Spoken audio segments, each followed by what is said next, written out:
New Thought Media Network. We are a global broadcast network of positive music, media, and entertainment, inspiring humanity's evolution along the journey of enlightenment and creating a world of love, peace, empowerment, and prosperity for all. New Thought Media Network. Positively inspiring.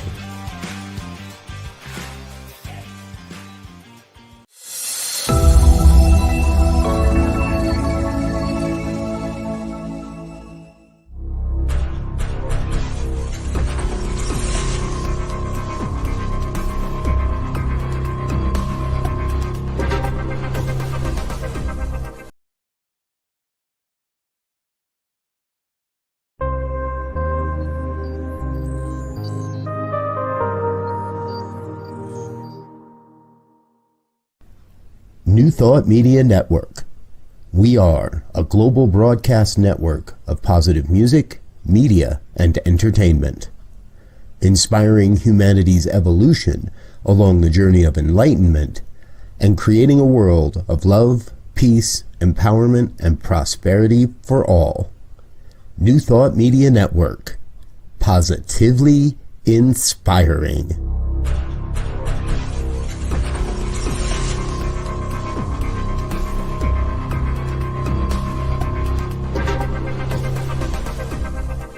Live from a secure concrete bunker somewhere in Ohio, New Thought Media Network presents Pastor Michael Mangus with Friday's Fireside Chat, spiritual conversation for today. Here he is from the secret radio room, surrounded by thousands of watts, Pastor Michael Mangus.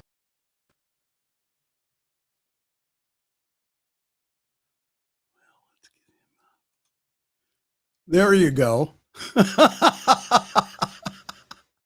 First technical mistake for the evening. Well, hi there. Good evening and welcome. It is a Friday evening fireside chat here on your New Thought Media Network.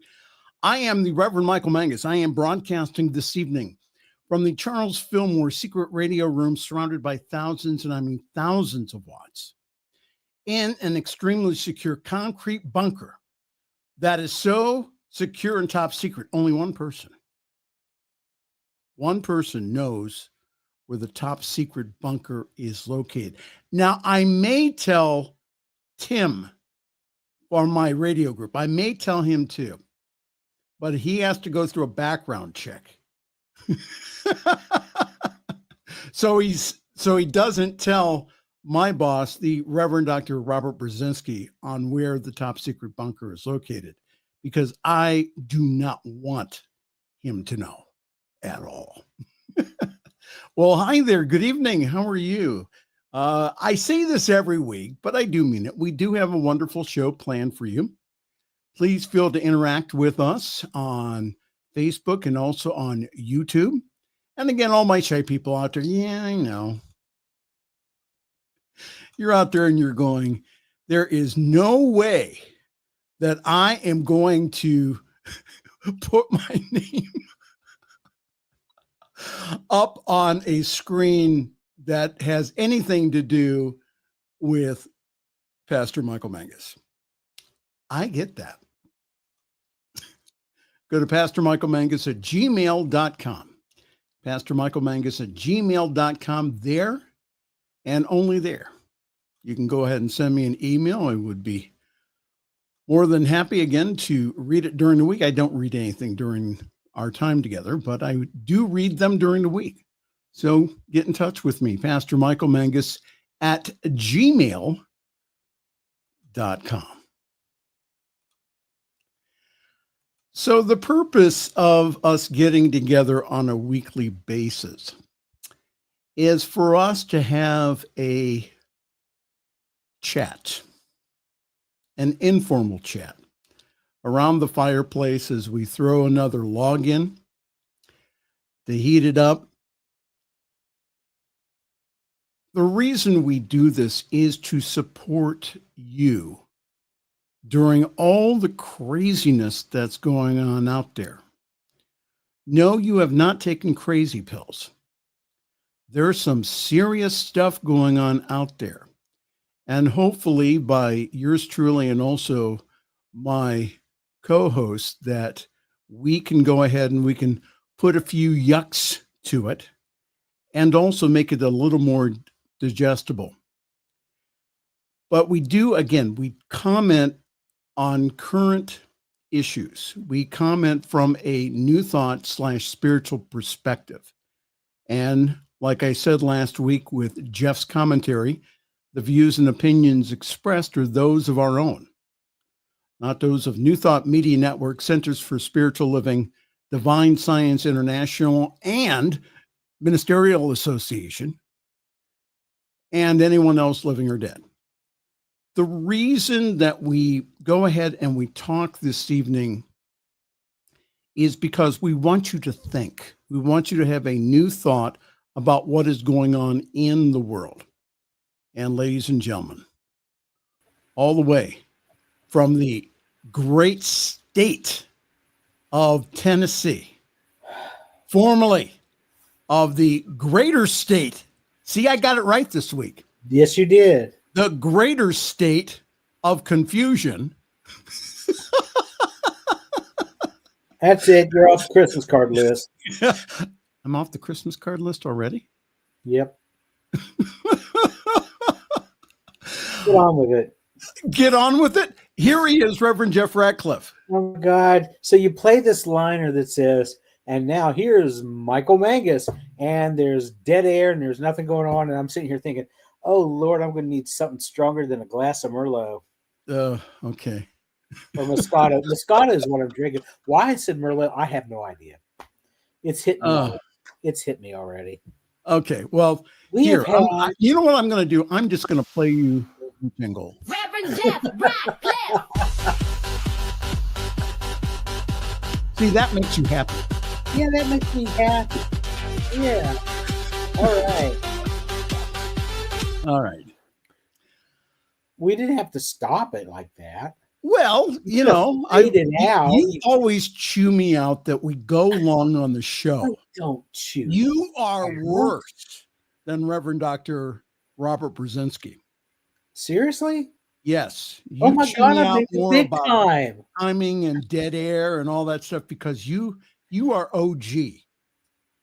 You are original gangster. I came up in radio when dead air was anathema. You remember what the word anathema means, right? For those who don't mean, you are accursed. If you had dead air on longer than 2 seconds, you might as well just know that the boss is going to call your butt into the office and chew you out because you needed to be paying attention to what you were doing. That's right. And ladies and gentlemen, we're not here for the fireside chat. No, we're here for me. That's right. Just you. But once again, this week, we have the award-winning, extremely popular segment of our show, which is, if I can get the media asset up here. Now here's Reverend Jeff Radcliff with the story of the week. Oh, I love the echo. Oh my God, the echo. The echo is great. So Legal, like always, reviews your stories. Yeah, I know. And this week, their comment was that your story was very eye-opening. Yeah, okay. Now, even though Legal didn't think that you needed any F-bombs for this story. Yeah, probably because we've had another interesting week in the news. Legal has authorized up to 5 F-bombs to be used by you. What now? During the entire show? During the entire show, to be used at your discretion. Okay. Yes, because the Lord, child, the news that we've had this week, I'm going to be pushing the limit. All right, so I'm going to be passive aggressive here, okay? All by the way, Legal is glad that New Thought Media Network doesn't hold any FCC licenses. Seriously? I know, right? I'd have had us off the air the first week. Now, I have not told legal yet Uh-oh. about my plans for worldwide shortwave and media domination. Okay. They don't know anything about that yet Well, because I have not given legal my 1,000-page plan. just don't mention Charlie Kirk in it or we'll be canceled at the drop of a fucking hat. Oop, there's one. And my friend Tim told me that my membership in the local media brunch group is still valid Well, that's good. for now. It may be revoked in the near future, but it is valid right now. You Well, are here's so the- white bread. It is not going to be on because of you that you get revoked. It's going to be because of me. So you need to bow down to the master, and I'll be sure to be good to you. Okay, well, Tim is checking in this evening. So again, Tim said that my membership in the local media brunch club is still valid again Good. for now. So my F-bombs have no repercussions on you for there. Right. That's good. That's good. All right. Okay, so let's do this thing. Once again, let's take that deep breath in. Inhale. And exhale, releasing, relaxing, and just letting go. And ladies and gentlemen, it is once again time for the news. Put your banner down. Oh, you mean banner down? Yep. There you go. Okay, hot mess. I'm fine. And now, ladies and gentlemen, read by 5-time winner of the Buckeye News Talk Award. Here he is. Les Harvey Nessman.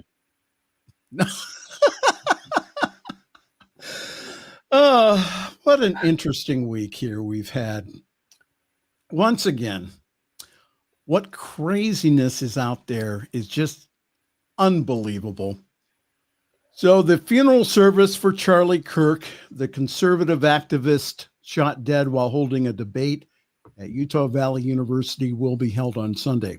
Turning Point USA, the organization that Kirk founded, announced it was inviting the public to celebrate the life of an American legend. Donald Trump and other prominent conservative figures are expected to attend the service, paying tribute to the Republican podcaster. Again, Tyler Robinson, 22, has been charged with murdering Kirk by firing a single bullet from a rooftop 130 meters away. The funeral service will be held at State Farm Stadium in Arizona, a venue with 63,000 seats. Arizona is a location also of Turning Point USA, as well as where Kirk lived with his wife, Erica, and their 2 children. And guess what? Donald will be crashing the party. Of course. He will be there along with J.D. Vance, Robert F. Kennedy Jr., Mr. I Don't Like Vaccines, Tucker Carlson, Marco Rubio, and your favorite Defense Secretary, Pete Hegseth. You really like him, don't you?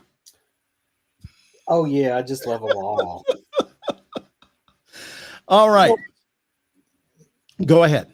Well, you got to like them. I mean, no, you got to love them. It doesn't mean you have to like them. We're called to love each other. We're Right. not called to like each other. All right. There's a difference. Well, Jesus, for a loophole. the response from the Christian pulpits last Sunday was mixed. Now, if your pastor thought that Kirk was a good moral Christian, who stood up for America. That's what you heard. Now, if your pastor thought that the message spouted by Kirk was evil and divisive, that's what you heard, especially in the black churches last Sunday.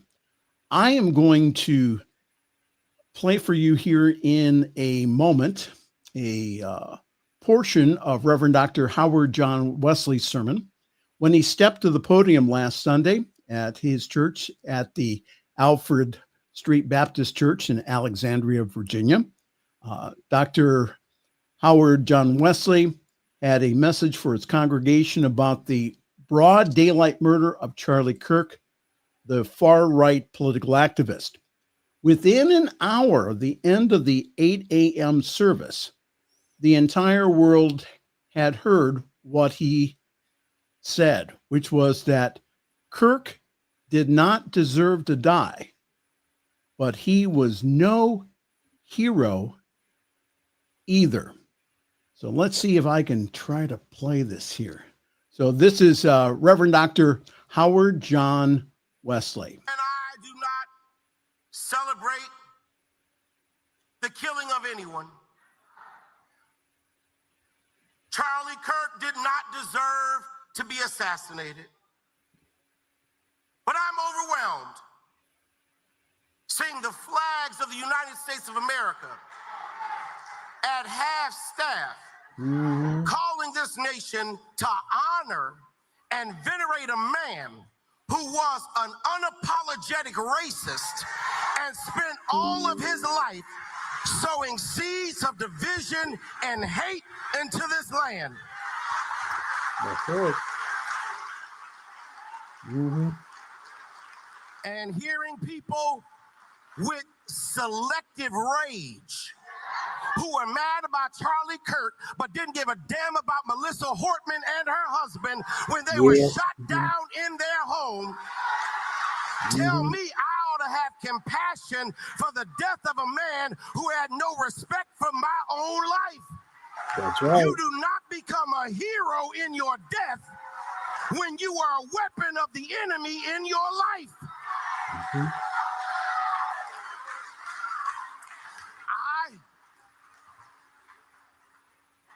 I can abhor the violence that took your life, but I don't have to celebrate how you chose to live. That's right. How about that preaching? Huh? Yeah, I was about ready to grab my tambourine. Well, again, that shockwaves of Kirk's assassination on September 10th continues to reverberate. Wesley and other black pastors across the country grappled with how to respond to the killing. Kirk, whose combative racially rhetoric made him a darling of the right and also a Trump administration insider, as well as a lightning rod for critics. So queer community's not real thrilled with him either. What now? I said the queer community is not real thrilled with him either. He was the one that was calling for us to be executed. He wasn't even going to give us grace. He's going to throw us into the ovens, just like this was Nazi Germany, 1938, 1939. This is my favorite line of Dr. Wesley's sermon. He says, "I can't be sorry about your death, or I can be sorry about your death and not celebrate your life." That's right. We're called to love. We're not called to like. Absolutely. Well, I wanted to show everyone this graphic because that a lot of the news this week, especially from the Trump administration, has been individuals who are calling for a crackdown of these radical left-wing groups. But the right-wing extremists are responsible for more political violence. Take a look at that. See, the left, again, 65 compared to 391. And that's since I think 23 or 22.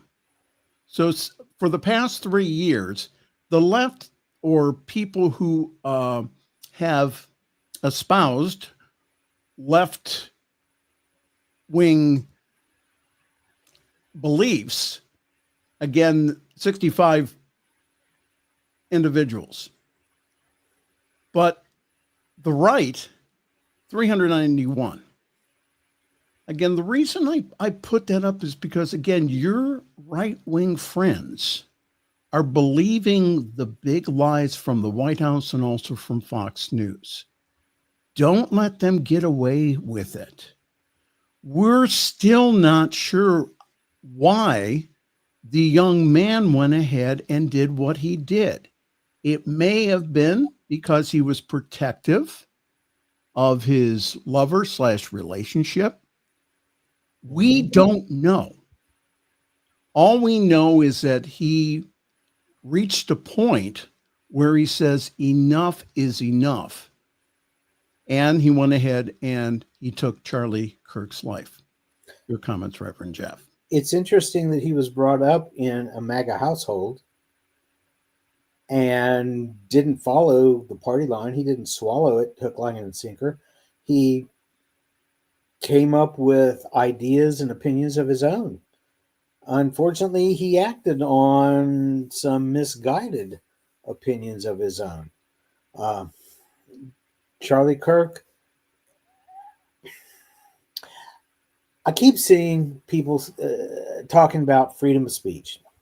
Right. And how, like when it comes to the comedians and whatnot that have a target on their back from the White House. Oh, that's the next story, but go ahead. They keep talking about freedom of speech. And other people saying, oh, well, freedom of speech doesn't mean that you get off scot-free. It means that you have to, you can say what you want to say, but you have consequences to your words. Okay, consequences to our words. Well, Charlie Kirk spouted a bunch of radical, right-wing, hate-filled bullshit. Yep. And did he deserve to die because of it? No.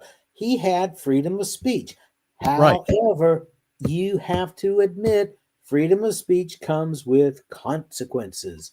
The government can't censor you, but your employer can, your family can, and apparently so can Mr. Robinson. He might not have done it the right way, but dude should not have shot him. I'm sorry. He should not have done that. I can't condone that. I will never condone that. And I'm former military. I was injured in the service of my country. I'm a disabled American veteran, service connected. I took an oath to uphold the Constitution of the United States of America. Not to the president, not to fucking Donald Trump. There's number 2. Not to Donald Trump, to the Constitution. And the Constitution gives us the right to free speech. I may not like what you say. This is Voltaire talking all over again. I may not like what you say, but I will defend to the death your right to say it. That's the oath I took.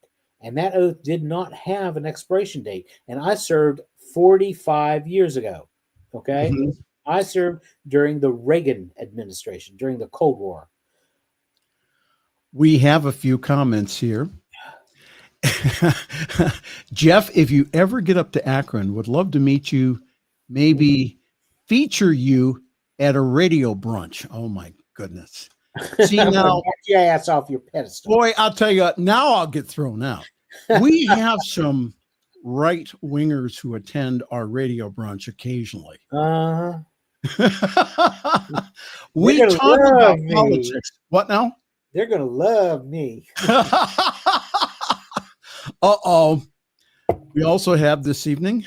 Hello there, Pamela. It says, good evening, Reverend Michael and Reverend Jeff. Love your uplifting laughter during these crazy days of late. No one should die the way Charlie Kirk died last week. Charlie Kirk did not deserve the pedestal, though, that he has been put on after his death. Thank you, Absolutely. Pamela. He Thank does you. not deserve sainthood here. And again, you and I and other people, we can say that and still be just grieving over the man's death. The man did not deserve to die, no matter what he said. I mean, and it was very hateful, a lot of the things that came out of his mouth. However, that we still grieve for his family. We still grieve for his 2 kids. We still grieve for the family that loved this man. And that we highly disagree with his politics. Now, I got a good story about politics if we get to it. But all I know is that flags flown at half staff for him, undeserved. Riding his dead ass on, let me rephrase that. Boy, you're really going to get me in problems this week, aren't you? It's the Messiah. Flying him back to Arizona on Air Force 2, not deserved. Presidential Medal of fucking Freedom, there's number 3. Okay. Undeserved.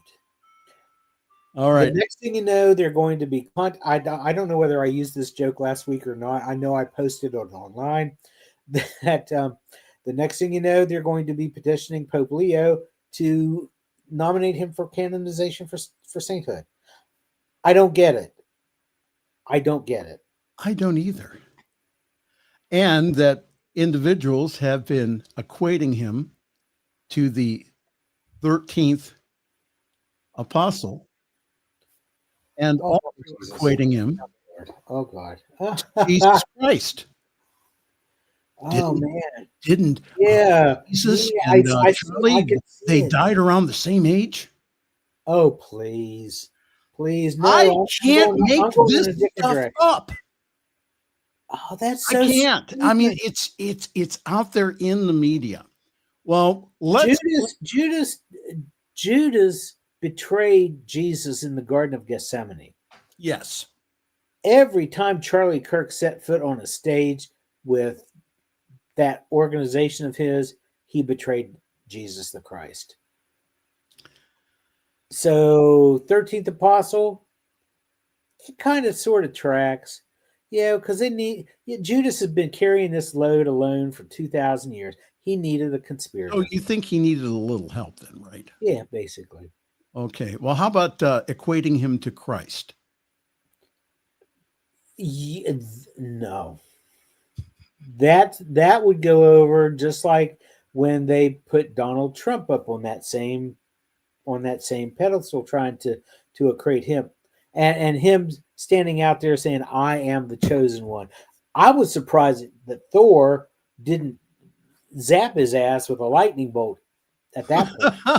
Yeah, standing out in front of the Episcopal Church across from the White House, holding the Bible upside down, no less. He is not the second coming, and neither is Charlie Kirk. But wait, there's more. I don't know if I can stand this. Late night hosts Jon Stewart and Stephen Colbert defended Jimmy Kimmel and free speech. Now, this has been all over the news this week as Stephen Colbert and Jon Stewart defended Jimmy Kimmel and free speech during their Thursday night shows after ABC indefinitely suspended his popular late night show on Wednesday amid a controversy over recent comments made by the longtime host about the investigation into Charlie Kirk's suspected killer. Colbert told his audience, "Jimmy, I stand with you and your staff 1,000%. Kimmel has not yet commented on the suspension. That's what it looks like. On Thursday, crowds gathered outside the Disney studio in Burbank, California, to protest against the network for pulling Kimmel's show off the air. Trump has since lauded ABC's decision to suspend Kimmel's show and said Thursday that the network's broadcast licenses could be revoked for airing negative information about him.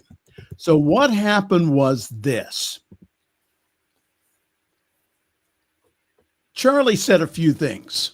Not Charlie, but Stephen said a few things on the air. Stephen or Jimmy? Stephen, I'm sorry. I'm mixing up my I'm mixing up my host here. Oh my goodness. Jimmy Kimmel said some things on the air that the Next Star, which owns a lot of ABC stations, and also there was another conservative network that went ahead and again protested what Kimmel said.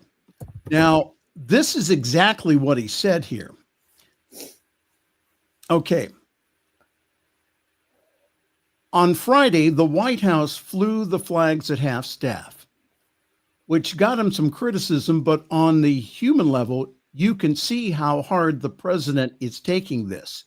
So then it goes to a clip that cut into Kimmel's broadcast showing Trump taking questions from reporters after the shooting, one of which offered their condolences for the death of the president's friend, Kirk.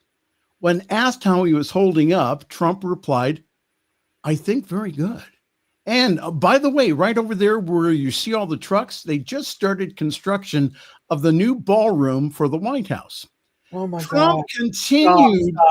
Stop. The Mango Menace. That's not what I usually call him on Facebook, though. I'm a little earthier. How are you holding up on the death of your friend? Oh, I'm fabulous. Oh, but look at me. Look what I'm doing. Narcissism on frickin' parade. Okay. I can't deal with it. Wait, there's more.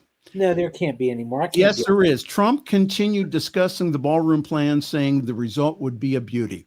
The camera then cut back to Kimmel, who said, yes, he's at the fourth stage of grief, construction. That's a great line. Said, no, that was pretty funny, okay? That was. That's a good line. Demolition, construction, Kimmel added. This is not how an adult grieves the murder of someone he called a friend. This is how a 4-year-old mourns a goldfish, okay?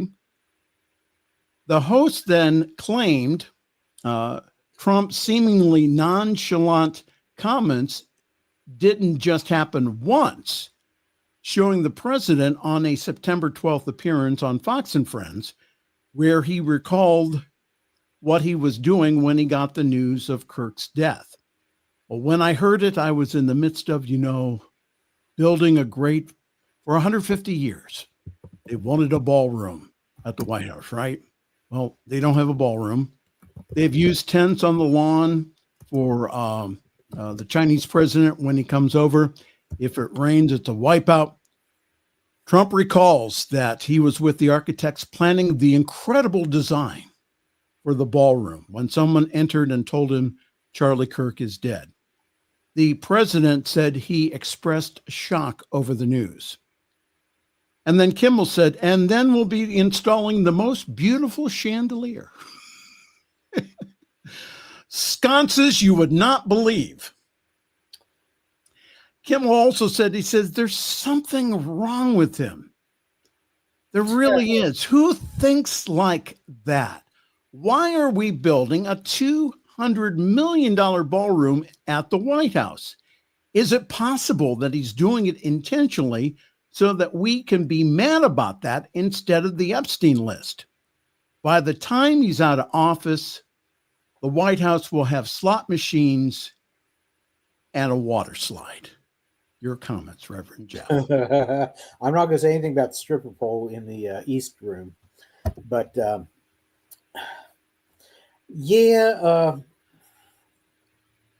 I have seen on social media speculation that the reason Donald Trump is building this ballroom is because he wants to stay in the White House to enjoy it past 2028, which we cannot allow to happen. We need to get out the vote. Absolutely. And again, unless Ronald McDonald actually does his stuff and those Big Macs kick in before then. But I digress. Well, ladies and gentlemen, we're at the bottom of the hour, which means only one thing. This is your damage control, right? I gotta shut him up before he says something really bad. Well, again, we don't have any FCC licenses, so we're okay. Yeah, well, that's cool. But I can just see Rev Doc sitting in his house in Colorado, going, "Oh my God, he's clutching his chest." I just know he's feeling pain going down his arm right now. Well, I'll tell you what. Let's go ahead. Let's do a quick break. Okay. And then we'll be back. You're breaking my flow. I hope you know that. I'm on a roll. Well, maybe I'm doing it for the right cause. You're doing, yeah, I know. It's just remember now, I'm still up for ordination next summer. Everything I say has nothing whatsoever to do with you. You're fine. Maybe. Well, Reverend Mangus, why did you let Reverend Radcliff say that? Have you ever tried to rein in Reverend Radcliff? It's not possible. Have you ever? No. Have you met him? Do you know him? He's a wild one. Yes, he is. It's like herding cats. Like I said a few weeks ago, I am so surprised that Divine Science Federation International and Divine Science Ministers Association haven't defrocked me and kicked me the hell out. Wow. But then, on the other hand, we know it's all God, and this is just an expression of divinity. It's how I'm expressing it. Yeah, Tim is saying flood the zone. Yeah, there you go. Yes, and that is what I'm hearing from everyone. They don't want to hear this stuff, and they want to stick their head in the sand. That's what the Trump administration wants you to do. Can we take a quick break and then come back with your award meeting? Keep that in mind about flooding the zone, because I saw something today from our friend Reverend Dr. Jim Lockard that I need to share. Okay. So we're going to just take a really, really quick break, and then we'll be back. This is the Friday Evening Fireside Chat here on your, and I mean your, New Thought Media Network.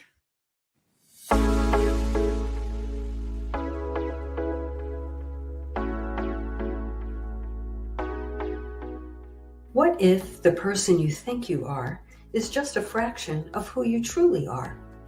What if years of conditioning and surviving in a challenging world have left you clinging to strategies and beliefs that mask your truest nature? I'm Catherine Duca, psychotherapist and self-esteem coach, and you're listening to Who Do You Think You Are?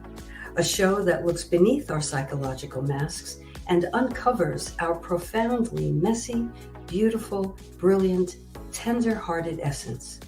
Join me as we go in search of the hidden power of our true selves.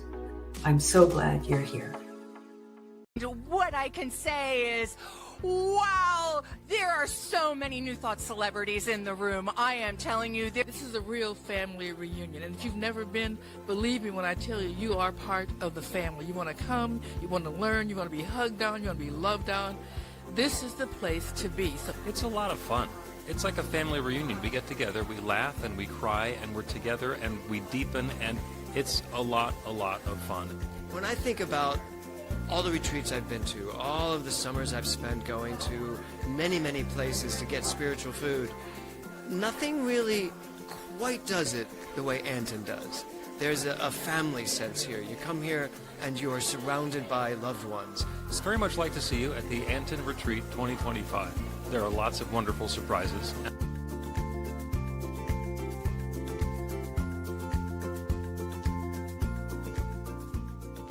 The views and opinions expressed by Pastor Michael Mangus are generally right. However, they are his own and do not reflect the views and opinions of New Thought Media Network, Centers for Spiritual Living, or any other person living or dead. As they say in the 12-Step Recovery Program, take what you like and leave the rest. Here again is Pastor Michael. What? I'm so surprised Rev Doc hasn't ordered one of those for me. What? A disclaimer. Disclaimer? Yeah. Ladies and gentlemen, it is time. No. We got to stop for a second. Okay. We were talking about flooding the zone earlier. Flooding the zone. Yes. And, go ahead. Paying attention to the news and whatnot. Our friend, CSL minister, Reverend Dr. Jim Lockard, earlier today posted a meme which I thought was kind of interesting, because the meme said, the other day, someone I know said to me, I don't read the newspaper anymore because it's too depressing. This is an otherwise well-informed, morally committed person, someone who, with a deep belief in values of free expression, democracy, and human rights. I thought to myself, what a perfect authoritarian subject you are. In the end, this is what they really want, withdrawal. And Jim posted this comment on his own. He said, there is nothing wrong with taking a break from the news to recharge, but abandoning the news of what is going on, no matter how satisfying it may seem, plays into the hands of those who are taking away our quality of life, our voice, and our well-being. And I am one of those who have to periodically step away from the news because it's too overwhelming. After a while, it gets to be too much. It's okay, like Reverend Jim said, to take a break, but you cannot pull back completely. We need to keep an eye on what's going on. Number one, the news headlines give us our prayer list, okay? They're our prayer requests. We need to see what's happening so that we can adequately do spiritual mind treatment, prayer treatment, affirmative prayer, however you want to call it. We need to know how to pray about this. Yes. So if you need to take a break, it's okay. You're allowed to do that, but don't abandon it completely. Come back after a couple of days. You need to stay up on what's going on because this affects you as much as it does everybody else. And that's the reason why we do the Friday evening fireside chat, is because again, we want to talk about the news. Yes, we yuck it up a lot and we make fun of it because that is one of the ways in which we can go ahead and we can digest it. Is again, when we laugh at it, we go, are those people crazy? Exactly. So that's one of the reasons why we do this on a weekly basis, is because we want to keep you informed and also to encourage you to be empowered. These individuals in this current administration here in the United States, what they're doing is they're taking away your rights. And one of the rights that they're working on right now is the freedom of speech. It is important that everyone stand in their power and speak up and speak out. And I want to say something to all of the 2 or 3 MAGA folks that watch this program. They're going to take this away, the freedom of speech and the right to freedom of speech, from you. If you don't defend our right to speak, then what's going to happen is that maybe someday that you're not going to be able to speak. So without further ado, ladies and gentlemen, we have for you this evening an eye-opening story. Ladies and gentlemen, here he is, the award-winning, soon-to-be You're so funny. soon-to-be Emmy-winning. Here he is. Where is it? I'm going for an EGOT here. Now here's Reverend Jeff Radcliff with the story of the week. All right. Go ahead. All right. I'm going for an EGOT here. I want to get an Emmy. Somewhere along the line, I've got to have a Grammy and an Oscar and a Tony. I can do this thing. All right, you can go ahead and put the graphic up on the screen if you want to. This is a really cool story. There's an old Babylonian saying that got picked up by somebody, and it ended up in the Bible, that says an eye for an eye and a tooth for a tooth. Now, for Canadian Brent Chapman, his new maxim is a tooth for an eye. Okay, now why a tooth for an eye? He has become the first in his country to ever receive, pray for me, I don't know how to pronounce this, osteoodontal keratoprothesis. Okay, now if your Latin's on point, you will realize that translates into tooth in eye. Okay, it's a prosthetic, tooth in eye prosthetic. Literally, Chapman's tooth was surgically implanted into his eye to act as a lens fixture to enable him to see again.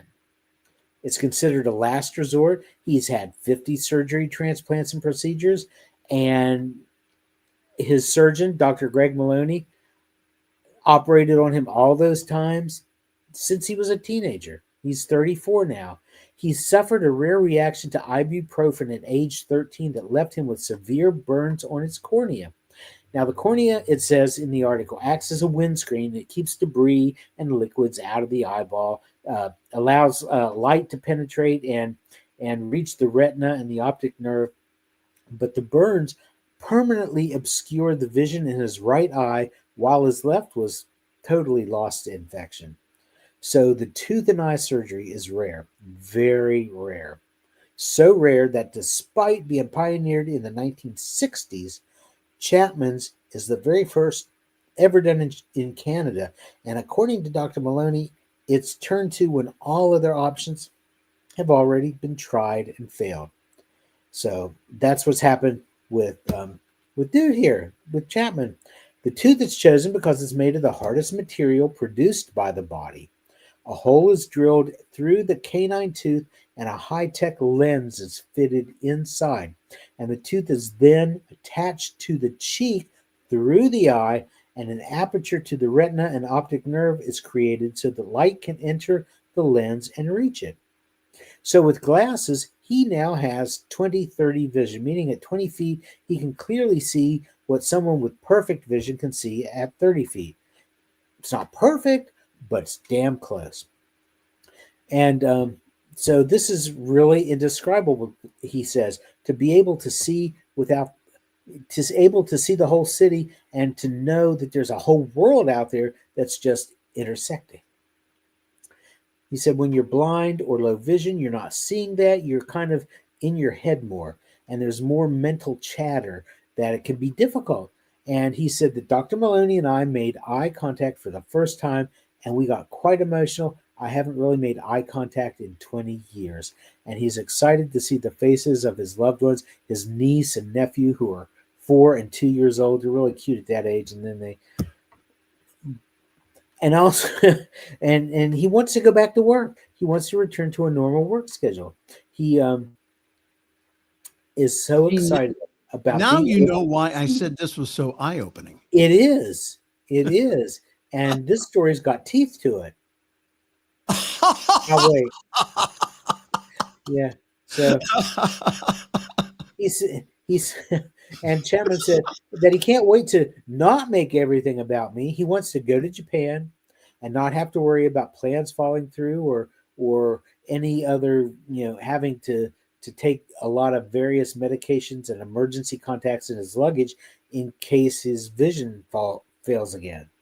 Right. So he is just loving this. And this is such a really cool story because who knew that your tooth could help your eye to see again?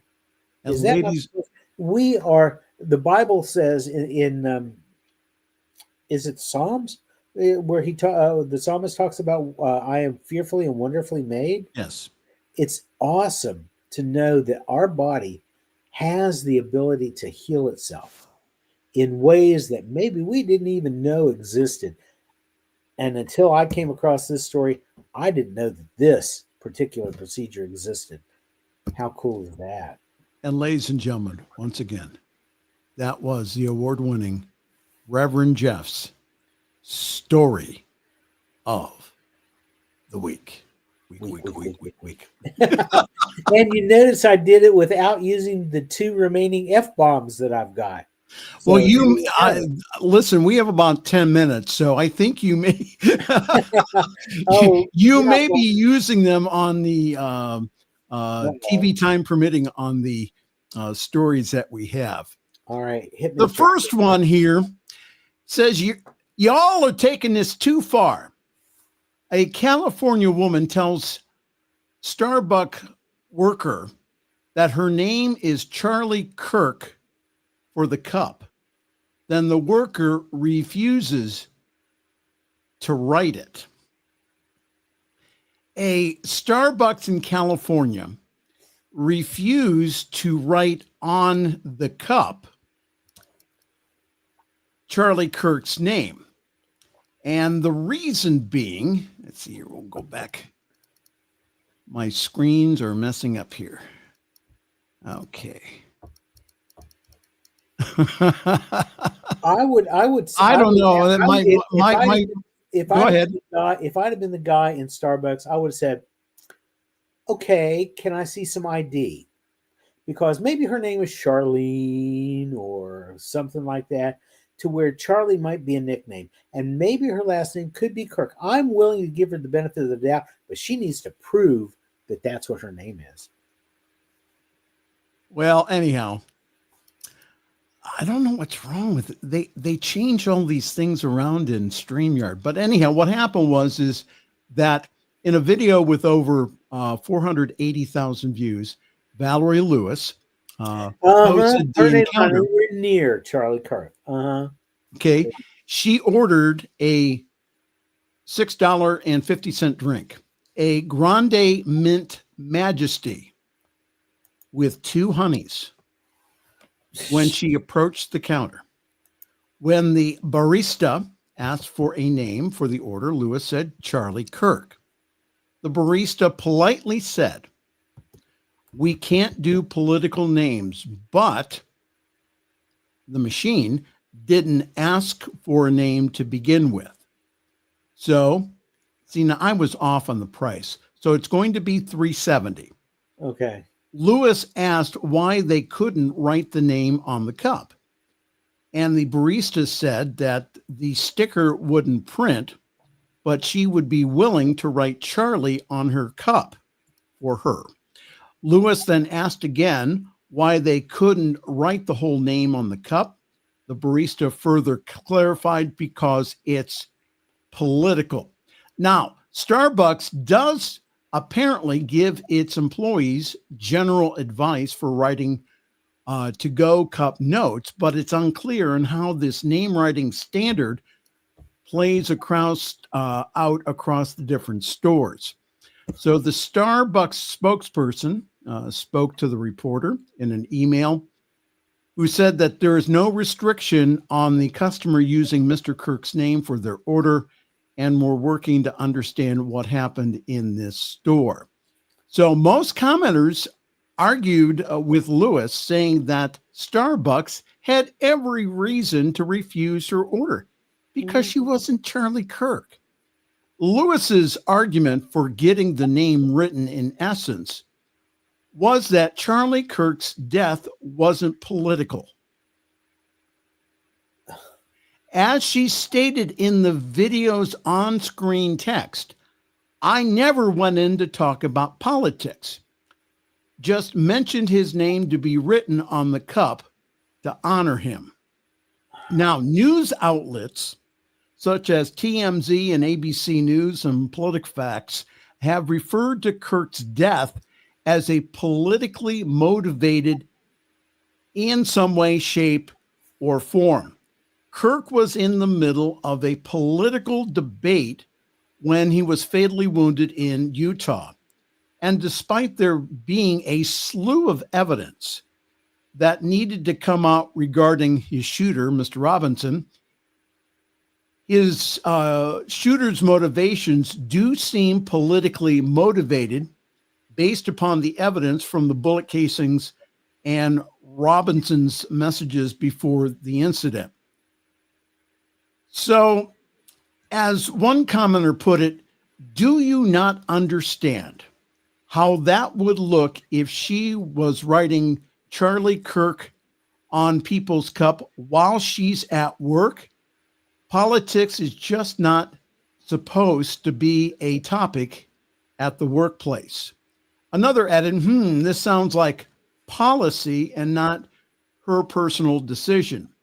And because she was so nice about it, she even said, I can write just Charlie.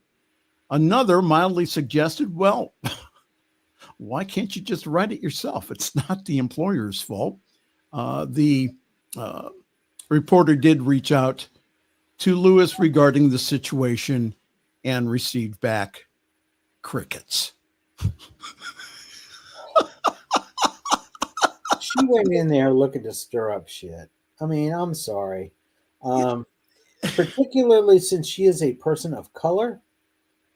And Charlie Kirk had some very unkind things to say about people of color, and she wants to honor him. I mean, honor him, some other way. There's got to be some other way. I don't want to be honored with my name on some damn cup that you're going to throw away after you're done drinking your stuff. Well, no, what you wanted to do was to have the barista say Charlie Kirk. No, I'm sorry. That's exactly, again, to honor Charlie Kirk. It's not to honor Charlie Kirk. It's to, I don't know what her motivation was. It's not to honor Charlie Kirk. Again, the shooting of Charlie Kirk should have never happened. You want to honor Charlie Kirk? Send a check. What now? You want to honor Charlie Kirk? Send a check to his widow to help pay for their, care for their children. Or absolutely. Whatever. Something like that. Putting your name on a freaking Starbucks cup. People have to understand that not everyone loved this guy. No. Now, again, there's been candlelight vigils all across our country here the past 10 days. Fine. However, there is things that Charlie Kirk said on a daily basis that were hateful, that were against the teachings of Christ, of which he was supposed to be a follower of. So his name is very polarizing, especially right now. So, and you'll see on Sunday when they go ahead and they do this big performance. How much do you think that stadium is going to be less than a third full? You think so? Mm-hmm. Well, I don't know. I mean, there's not going to be people. Look, what has gone on with the tariffs? Prices are rising. People don't have as much money as they have to just throw away on stupid shit like flying to Arizona so that we can attend a funeral of a bigot. I'm telling you, if these people have that much money, then they need to start sharing their wealth. Like always, Reverend Jeff Radcliff. Always an honor. Oh yeah. Just remember, we will skewer these people. We will laugh at these people. We will make fun of these people. But in the final analysis, please know that underneath it all, we are cognizant and aware that these dumbasses are expressions of divinity, just like we are. They choose to express their inner divinity differently than we do, and that's okay. That's what makes the omnipresence of God omnipresent. That's what makes the eternality of God eternal. It's what it is. And we'll have we just recognize them for who they are, even though we're going to laugh our ass off at it. And we'll have Tim have the final word this evening. He says, I've been saying for a decade, we are in crazy land. Absolutely. It is stunning. Yes. Absolutely. And so someone who watches the Stephanie Miller show, people say, well, we're taking crazy pills. No, you're not. It's absolutely nuts out there. And Jeff and I recognize that. Mm-hmm. And that's the reason why we do this weekly broadcast, is because, again, we want you to know that you are so loved. You are so supported. That, yes, it seems crazy out there, but as Reverend Jim Lockhart said earlier, he says, you can't just stick your head in the sand. Yeah. Because that's what the higher ups in charge, that's what they want you to do. You can't get discouraged here. You must make your voice known. You must be in your power. And that, again, all of us together, we're going to get through this here. We will. And we will come out on the other side better for it and with a stronger democracy than we've got right now. Trust me on this. Thank you. Again, Jeff said, Tim said, he says, your messages are incredibly helpful to help keep our sanity. Well, I just want you to know, Tim, that Jeff and I are certified crazy. My mother had me tested, and it's true. It's true. My sister and my brother will attest to that. I even had my psychiatrist come in one time, and she said, how long have you been crazy? Honest, I can't make this up. She said, how long have you been crazy? I said, a long time. She said, I thought so. Uh-huh. Did she use the term fucking nuts or batshit crazy? No, I think those are listed in the DSM-5. But she did not use those technical terms. Hi, okay. Maria. How are you from San Jose, California? Hello there. Welcome this evening. All right. Time for us to get out of here before Rev Doc gets too upset with me. So, programming note. We will be here next week for another fun-filled throwback and, yes, exciting edition of the Fireside Chat. Unless Trump gets to us first. Well, legal department, they got our backs on that. Okay.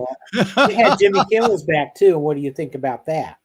We'll be on the 3rd of October, and then the week of the 6th through the 10th, I will be at Unity Village for the Anton conference that we played an ad for. So I'll be there helping with the technical crew there. So that week we will not have a Friday evening Fireside Chat, but the following That's because they don't trust me to do it by myself. Just saying. Just saying. I could get Raymond Anderson in here. I could get Reverend Dr. Raymond Anderson in here. We could blow your butt out of the water.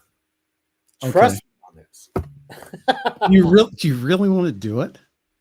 No. Okay. I didn't think so. No, I'd love to have an evening. All right. Hey, we have got to get out of here. Thank you so very much for joining us this evening again. Let your hearts not be troubled. We're going to get through this. And I think, again, if we use this time to deepen our spiritual practice, our awareness of the presence of the divine, not only in us, but in the world, we make the world a better place. All right. So on behalf of myself, the Reverend Jeff Radcliff, and everybody else here at the New Thought Media Network, I am Reverend Michael Mangus. I'm going to wish you a very pleasant good night and also a great week. Thanks for joining us this evening for Friday's Fireside Chat with Pastor Michael Mangus. Join us again next week at 8 Eastern, 6 Mountain for more spiritual conversations for today.